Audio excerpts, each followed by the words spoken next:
Okay, so here we go with the PCM mods, and you can see there's two resistors we need to deal with here.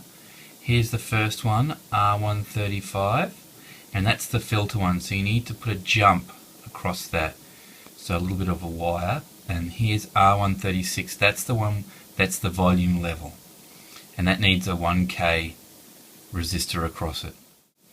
So here we go now. This is what it looks like when you've jumped R135. I've just put a blob of solder across both sides of that little resistor there, and there it is. And you can actually even remove that resistor and just put a little bit of a wire across. And there's R136 with a plain old vanilla flavoured 1K resistor right across, and that's just giving it a boost, a nice boosting level. That's the PCM mods.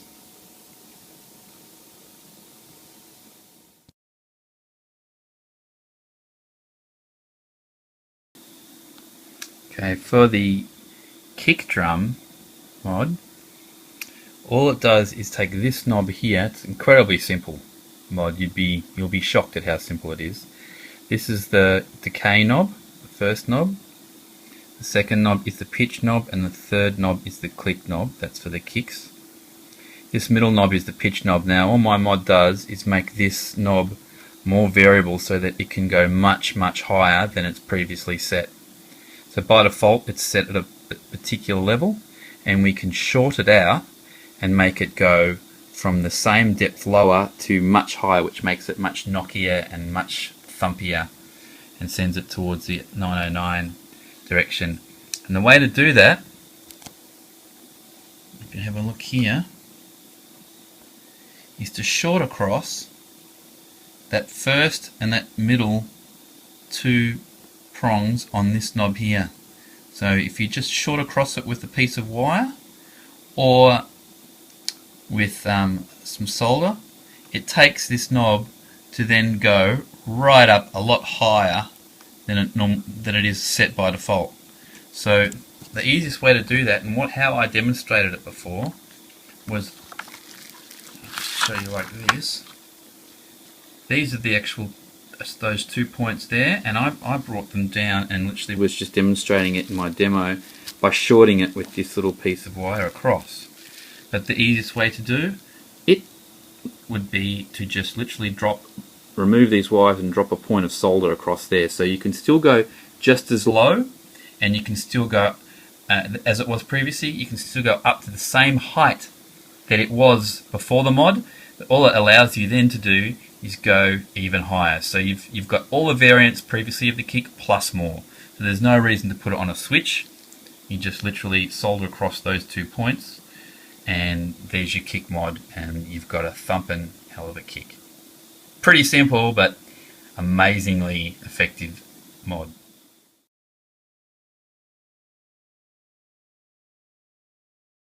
So for the third mod, which is the toms mod, again, you're going to laugh at how simple it is, but it's incredibly effective.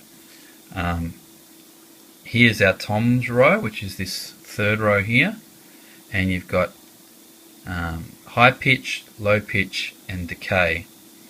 So what we do is we have our A1M, which is a 1 mega ohm pot, this one here, and we take a feed from the white noise, which you can see right here.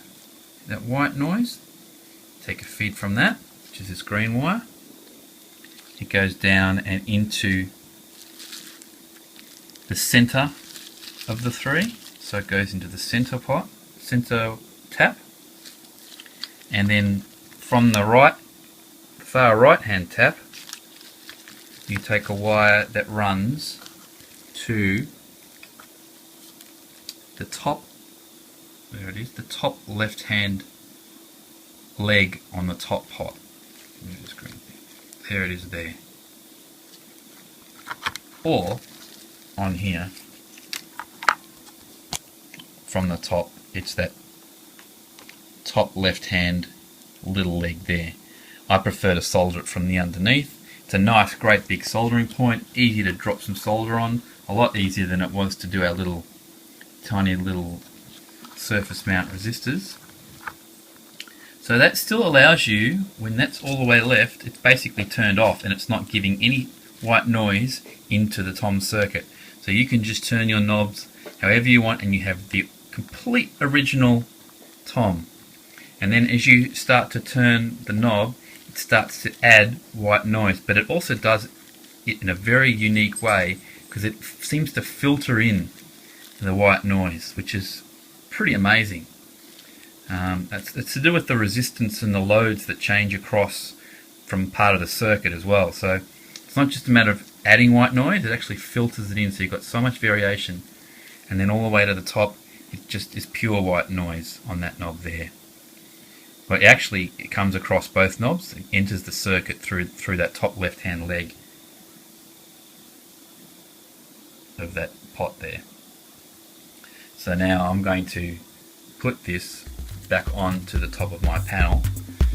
So I'll have a brightness knob, and above the tom I'm going to have a white noise knob for my tom. I'll probably show you that. That's mod number 3 for the toms.